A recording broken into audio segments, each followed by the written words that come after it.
Mesdames et messieurs, bonsoir et bienvenue dans votre émission La Diaspora. En tout cas, nous avons le grand plaisir aujourd'hui de vous présenter cette émission La Diaspora grâce à la grande équipe qui va me tenir compagnie ce soir pour que cette émission se passe dans de très bonnes conditions. Nous avons choisi la ville de VV aujourd'hui pour vous la présenter. Pourquoi la ville de VV? La ville de VV, c'est une ville qui regorge bien sûr une très grande histoire de la Suisse. Alors, à travers cette émission, mesdames et messieurs, vous allez découvrir, comme vous êtes en train de voir, la ville de VV, c'est une ville où est érigée, bien sûr, pour ceux qui ne savent pas, je peux dire l'usine de Nestlé. Nestlé, donc, c'est-à-dire c'est une usine où on produit tout ce qui est lait. Donc, c'est ici où est érigée cette usine de Nestlé. Et puis aussi, ceux qui savent aussi le film comme on a toujours dit, mais c'est Charlot. Donc, c'est ici où aussi il a vécu et il y a aussi la statuette de Charlot. Donc, vous allez vivre ça dans cette émission La Diaspora. Nous allons vous montrer des différents sites. Merci beaucoup à vous tous qui nous suivez sur la chaîne de référence Antenne A. Merci à la grande équipe. Merci à toi, Demac Production. IVP, merci à toi aussi Henri Noël Mbouta, vocal immortel, les réalisateurs de cette émission La Diaspora. Alors, grâce à mon équipe, nous allons devoir vous montrer tout ce que je viens de vous énumérer tout à l'heure. Donc, c'est une ville qui est aussi à côté de la France et bien sûr, c'est une ville aussi où il y a le lac qui est là. Il fait beau à vivre, il fait vraiment très beau. Donc, vous allez vivre ça tout à l'heure dans cette émission La Diaspora. Et là, nous sommes sur, je peux dire, l'avenue principale de VV. Donc là, si vous allez tout droit, donc vous allez arriver jusqu'à la statuette de Charlie Chaplin. Donc c'est là où est érigée ces statuettes. Nous ne sommes pas aussi loin de la gare, la plus ancienne gare qui est là. Donc je pense que nous allons vous montrer la gare de VV. Vous allez voir, il y a des trains qui font des navettes. À partir d'ici, vous pouvez prendre votre train tranquillement, vous diriger à Genève, Lausanne, un peu partout, sans problème. Et puis, donc, c'est grâce à cette émission que vous allez découvrir. Comme je vous avais dit, nous allons commencer à vous faire découvrir toute la ville qui compose, je peux dire, la République helvétique de la Suisse. Aujourd'hui, nous avons opté pour la ville de VV. C'est une ville qui a une très grande histoire, comme je venais de vous dire tantôt. Donc, pour ceux qui ne savent pas, Charlie Chaplin, donc je peux dire que c'est un film qui a fait qui a fait beaucoup de rage, un film qui a été beaucoup, je peux dire, regardé dans le monde entier. C'est ici où Charlie Chaplin a commencé sa vie. Là, nous sommes à la gare des VV. C'est ça, c'est ici. À partir de cette gare, mesdames et messieurs, vous avez la possibilité de prendre votre train, vous dirigez jusqu'à l'aéroport de Genève. À partir de la gare des VV, je peux prendre mon train, je vais à Valor, je vais à Lausanne. À partir de Lausanne, ceux qui veulent partir pour Fribourg, Payerne, ainsi de suite, à partir d'ici. À partir d'ici aussi, mesdames et messieurs, je peux me rendre directement, je peux partir en Italie, à Tessin, un peu partout. Donc là, je m'en vais directement vous dire que la Suisse a un réseau ferroviaire qui est attractive. Donc, c'est-à-dire, toute le gare de la Suisse, après 15 ou 10 minutes, il y a au moins un train qui arrive ou soit des trains qui arrivent à destinations différentes. Ça fait en sorte que les gens puissent avoir la possibilité de se déplacer facilement, sans problème. Donc, c'est-à-dire, vous êtes à Kinshasa, vous avez la possibilité de vous rendre à Matadi, vous avez la possibilité de vous rendre à Mbujimayi, vous avez la possibilité de vous rendre un peu partout. Et si vous mettez ces réseaux ferroviaires qui va commencer à fonctionner d'une manière normale. Donc là, nous sommes à la gare des VV, vous voyez, il y a les trains qui est là et il y a aussi des passagers qui attendent. Et je vais aussi vous dire une chose que vous devez aussi retenir. Parmi les gens qui ont construit, parce que je suis quand même journaliste, je fais des recherches un peu partout, parmi les ingénieurs qui ont construit les voies ferroviaires de la Suisse, il y a l'un des nôtres qui est là. Bien qu'il est suisse, il a grandi ici, il a fait ses études ici, mais c'est un Congolais. Il s'appelle José Mwanza. Mais José Mwanza, en faisant, quand j'ai feuilleté pour savoir réellement le personnel qui ont construit les voies ferrées ici en Suisse, je suis tombé sur ces Congolais d'origine, mais qui est naturalisé suisse. Ouais, mais j'avais eu l'occasion de parler avec lui, je lui ai posé des questions. Pourquoi ne pas amener, vous voyez, là c'est les trains qui arrivent, c'est en provenance de Genève, aéroport, Lausanne, et ainsi de suite. Je lui avais posé la question, pourquoi ne pas aussi prendre ces modèles, amener ça chez nous au pays. Il m'a dit, monsieur le journaliste William, j'étais parti avec cette idée, mais les portes étaient fermées, personne ne m'avait réussi pour que nous puissions mettre en place avec la société Onatra. Tout ça, c'est parce que le pays, tout le monde veut des commissions, tout ça. Alors lui, il est là. Si vous voulez vraiment, les autorités ont besoin de pouvoir trouver ou soit avoir l'expertise de ces messieurs José Mwanza, vous pouvez me contacter et moi je vous mettrai en contact avec lui. C'était un grand ingénieur. Vous voyez tout ça, c'est grâce à lui. C'est grâce à lui aussi. Il fait partie des personnels qui ont travaillé pour mettre ces réseaux, je peux dire, tractifs ici en Suisse. Merci beaucoup à vous tous qui nous suivez sur la chaîne des références Antena. Et en tout cas, là, nous vous avons montré, ça c'est la gare des VV. Et je crois avec mon équipe, ce soir, nous allons encore nous déplacer pour vous montrer certains endroits. Je vous avais dit que c'est ici où se trouve le siège de Nestlé pour le monde entier. Le siège de Nestlé, c'est ici où ça se trouve à VV. Je suis toujours à la gare. Je vais vous montrer, vous voyez, en face de moi, il y a un bâtiment que vous êtes en train de voir là. C'est un vieux bâtiment. Ce bâtiment, il est déjà protégé par la protection. Et c'est un patrimoine mondial protégé par l'UNESCO. Pourquoi c'est protégé par l'UNESCO? Donc, ces bâtiments que vous êtes en train de voir étaient érigés jusqu'au fond là-bas. Là-bas, c'est là où c'était un atelier mécanique où on construisait ou soit on fabriquait des bombes, on fabriquait des histoires là-bas dans cet atelier mécanique. Alors après, il y a 20 ans que cet atelier a été déplacé de là et il y a maintenant des nouvelles constructions, des gens y habitent là. Mais après, ils n'ont pas détruit l'histoire tout entière. Donc c'est pourquoi dans nos pays respectifs, il ne faut pas détruire l'histoire. L'histoire est très importante pour des générations à venir et des générations futures. Donc ici en Suisse, c'est un atelier qui était là pour la fabrication de certains matériaux de guerre. Raison pour laquelle, en détruisant comment je peux dire, cet atelier, ils n'ont pas détruit le bâtiment tout entier. Ils ont laissé une petite, je peux dire une petite espace, soit vous allez voir ces bâtiments qui est resté, ce n'est plus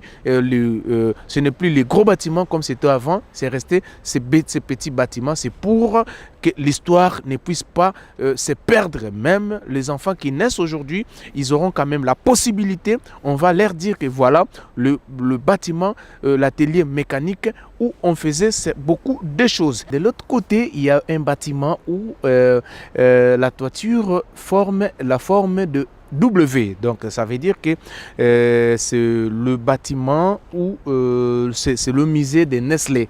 C'est le musée de Nestlé. On a gardé ça comme ça. Et puis derrière ces bâtiments, vous verrez qu'il y a, c'est là où on a fabriqué les tout premiers chocolats du monde. C'est dans ces bâtiments-là. Alors l'autre bâtiment, je vous avais dit que c'est là où on fabriquait des matériels de guerre ici. Donc, mais la Suisse n'a pas voulu détruire les bâtiments tout entiers. Il a gardé quand même cette vieille architecture, bien écrit, atelier mécanique et construction mécanique. Alors de l'autre côté, ça a été détruit, mais on a je peux dire, érigé des immeubles, des bâtiments qui sont maintenant pour l'habitation. Mais ils ont quand même gardé cet espace qui est protégé par le patrimoine national de l'UNESCO. Pour ceux qui ne savent pas, les laits Nestlé que nous buvons partout dans le monde, c'est ici où se trouve le siège de Nestlé dans la ville de VV. Nous prenons le bus qui est déjà là. Nous allons monter dans le bus à destination du siège de Nestlé.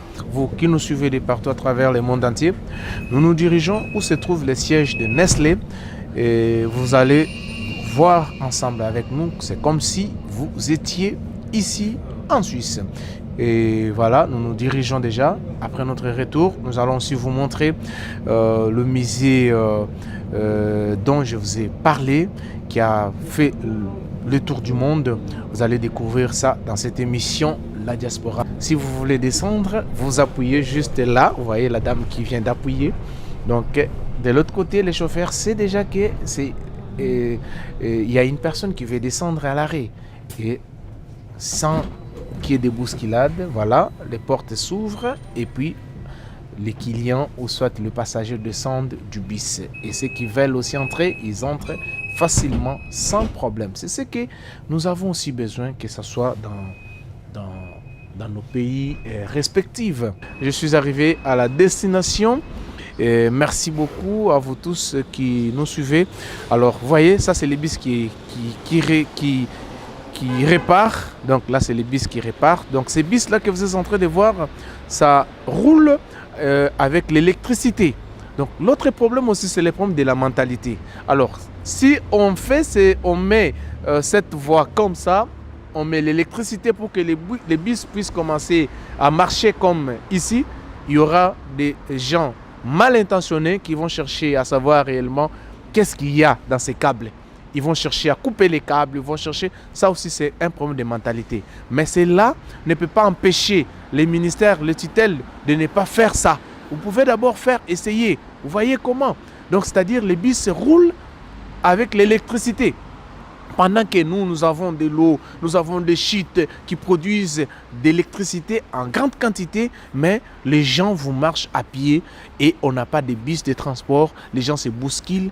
Pendant ces périodes de fin d'année, en tout cas, c'est vraiment une catastrophe. C'est vraiment une catastrophe. Pourquoi? C'est ça la question que nous nous posons. C'est ça vraiment la question que nous nous posons. Quand vous venez, quand vous faites vos vacances, ce n'est pas juste venir jouir de ce que vous recevez comme somme, comme prime de voyage, mais vous venez apprendre quand même quelque chose. Pourquoi pas faire des coopérations bilatérales avec, je peux dire, les autorités de ces pays? Pourquoi pas leur dire, dites-nous comment vous avez construit les routes, comment vous avez fait, comment. Tout ça, on va vous le dire. S'il faut coopérer, vous coopérez. S'il faut leur donner les minéraux comme nous en avons, vous leur donnez. Et à leur tour, ils vont nous faire tout ce genre de choses. Ils vont faire des belles routes. Et voilà, ça dure des routes comme ça. Ça peut vous faire même 50 ans, 100 ans, voire même des siècles. Au lieu de faire des histoires éphémères qui ne durent pas après-demain. Et les gens continuent à pleurer. Alors là, c'était juste une petite parenthèse que j'ai ouverte par rapport au transport public. Donc, comme c'est une émission qui vous parle de la diaspora et on va vous montrer aujourd'hui, à travers cette émission, on a eu l'occasion de vous montrer des différentes choses. Mais là, nous sommes déjà arrivés, vous voyez, en face de moi, c'est bien sûr en face de moi, fidèles téléspectateurs, où se trouve le siège de Nestlé. Le siège de Nestlé, c'est ici. Là, vous êtes en train de voir ces bâtiments, ces bâtiments vitrés que vous êtes en train de voir. C'est là se trouve le siège de Nestlé pour le monde entier. Donc, c'est ici à VV. Donc, je vais demander à IVP DEMAC de pouvoir prendre vraiment, zoomer cet immeuble pour que les gens voient, comme je vous avais dit. Donc là, nous sommes au siège où est érigé le siège de Nestlé. C'est ici dans la ville de VV. Ce siège administratif de Nestlé, c'est parce que le monde tout entier, donc c'est-à-dire il y a aussi non seulement les Suisses qui vous travaillent dans ce siège administratif de Nestlé, il y a aussi beaucoup des expatriés qui viennent de partout à travers le monde entier qui travaillent ici dans cette société de Nestlé. Et pourquoi j'insiste sur ça? C'est parce que Nestlé, à travers cette administration que vous êtes en train de voir de Nestlé, donc Nestlé, il y a Nestlé un peu partout à travers le monde entier. Il y a Nestlé au Cameroun, à Abidjan, au Sénégal, pourquoi pas aussi en RDC, en République démocratique du Congo, qui est mon pays d'origine. Vous verrez qu'il y a le lait Nestlé. Raison pour laquelle, à travers cette émission, pour ceux qui ne savent pas, que vous puissiez quand même voir où est érigée l'administration de Nestlé, c'est-à-dire tout ce qu'il y a comme projet, tout ce qu'il y a comme je peux dire, des nouvelles, comment je peux dire, des nouveaux produits qui doivent être mis sur le marché. Donc c'est ici où tout ça se décide. Ça se décide ici, dans cet immeuble vitré qui est derrière moi, que vous êtes en train de voir. Donc, et puis cet immeuble est où? Précisément dans la ville de VV. C'est pourquoi je vous avais dit dans le sommaire que cette ville regorge à son sein une histoire, toute une grande histoire. Merci à toi, Harry-Noël Mboutavokia. Merci à toi, Lys. Merci à toi, des marques IVP Production. Nous sommes là. Moi, je suis votre esclave.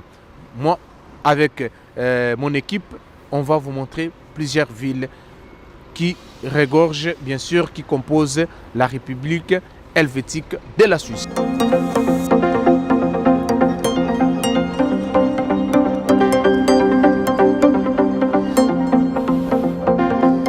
Voilà, fidèles téléspectateurs de l'émission La Diaspora.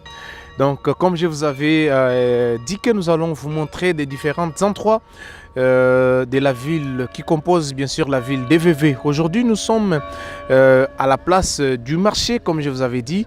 Donc, c'est la plus grande place qui donne vraiment l'accès au lac. La plus grande place du monde, voulais-je dire, qui donne l'accès au lac. Même si vous partez aujourd'hui, ceux qui savent, en France, à la Tour Eiffel, il n'y a pas vraiment cet grand espace comme ça où il y a l'eau qui coule, où il y a les lacs. Mais ici, à VV, cet endroit que vous êtes en train de voir, c'est vraiment la plus grande place au monde qui donne vraiment l'accès au lac. Donc, il y a trois choses à retenir. La première, c'est celle-là dont je viens de vous énumérer. Et la deuxième, c'est quoi? Il y a aussi tout le marché. Il y a le marché qui s'est fait ici chaque week-end et tous les samedis. Il y a le marché qui s'est fait ici où les gens viennent vendre leurs produits. Et la troisième, c'est quoi? Je peux vous dire, c'est la Sommité. De la Sommité, c'est quoi? C'est la plus grande fête mondiale des vignerons, c'est-à-dire la fête de vin. Ça se passe ici, à la place du marché à VV. Alors, vraiment, c'est tout le monde qui vient. Il y a aussi ceux qui viennent exposer leurs marchandises, leurs vins et tout. Il y a des spectacles qui se font ici, à cet endroit. En tout cas, si vous venez visiter la ville de VV, vous ne serez pas vraiment dessus. Et ça s'est fait après tout le 20 ans. Donc, c'est-à-dire, quand il y a cette fête, c'est-à-dire, la ville de VV est en ébullition. Et surtout, il y a les gens qui viennent de partout à travers le monde entier. Et les gens qui viennent des États-Unis, les gens qui viennent du Canada, de la France, pourquoi pas aussi de l'Afrique. Ils viennent chaque 20 ans, il y a une fête qui s'organise ici pour célébrer la fête de vin. Alors, c'est pourquoi nous avons choisi cet endroit, mesdames et messieurs. On vous a montré, on vous a déjà montré l'administration des Nestlé, nous avons montré la gare et maintenant, nous sommes ici à la place du marché. Et en face de moi, si bien sûr notre réalisateur va nous le permettre, vous verrez que c'est la France. Donc en face, il y a la France. Là en face, il y a la France et ici, nous sommes à la place du marché. Merci à vous tous qui nous suivez de partout à travers le monde entier. À travers cette émission, vous allez découvrir avec nous ici en Suisse.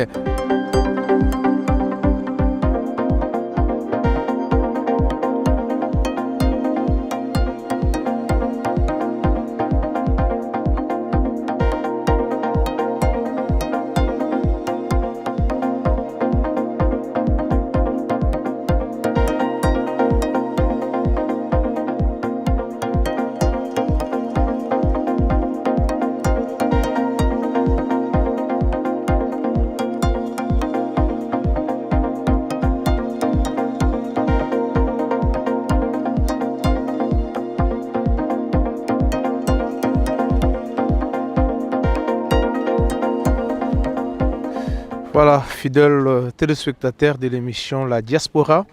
Donc là, vous êtes en train de voir derrière moi, c'est le musée national de l'alimentation de la fondation Nestlé en face de moi.